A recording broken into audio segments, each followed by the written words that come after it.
by Bridget Mananavile. Civil society groups have said it was an outrage for government to arrest 10 Mthwakazi Republic Party MRP youths who exercised the right to demonstrate in Bulawayo last weekend against President Emmerson Mnangagwa for his alleged involvement in the 1980s Gukurahundi genocide.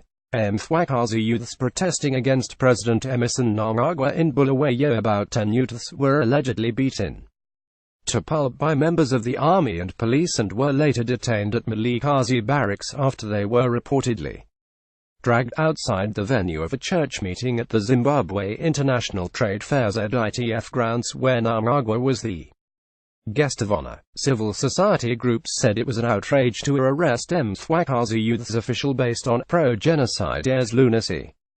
MRP said the youths were first publicly beaten by both the police and the army as soon as they were pushed out of Hall 3 at ZITF, where they had staged protests against Mnangagwa, who was state security chief during the so-called Gukurahundi crackdown, when an estimated 20,000 people were killed by the North Korean-trained 5th Brigade in Matabeleland and parts of Midlands in the early 1980s.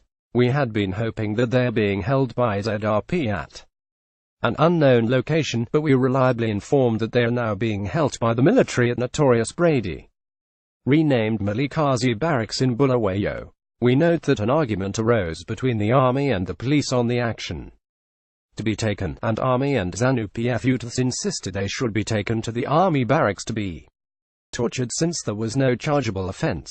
Mthwakazi spokesperson Maboni Sigumbo said, "It is shocking why they should beat innocent people, just conveying the constitutional message to the president, if ever he is.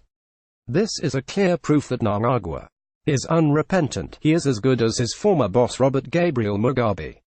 What shocks us is that they were not taken to the police station but to the army camp. It is confirmed today, Zimbabwe is a military state. After the coup, pressure group Ibetulika Zulu Secretary General Mbuso Fawayo said the country will never be at peace until the Gukurahundi issue was addressed. The Catholic Commission for Justice and Peace in Zimbabwe documented at least 3,750 killings and speculated that the actual number could be double that, or higher, since its coverage was limited to the Solitsho districts of Matabeleland North and the Matobo districts of Matabeleland South. Local Indabella put the figure between 20,000 and 30,000. In a unanimously adopted resolution in 2005, the International Association of Genocide Scholars estimated the death toll at 20,000. Then National Security Minister Sidney Segeramayi counted that allegations of atrocities were part of a ZAPU disinformation program to discredit the army. In 1992, serving Defense Minister Movan Maharshi became the first ZANU-PF official who publicly apologized for the execution and torture of civilians by the 5th Brigade. 5 years later, Enos Gala, a former defense minister, described his involvement with Gukurahundi as eternal hell, and blamed Mugabe for having orchestrated it.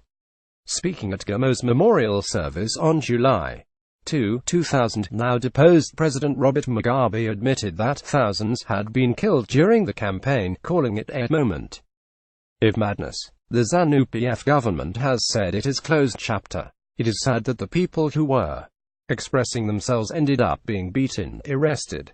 World over, where there's democracy, people must be allowed to show their feelings.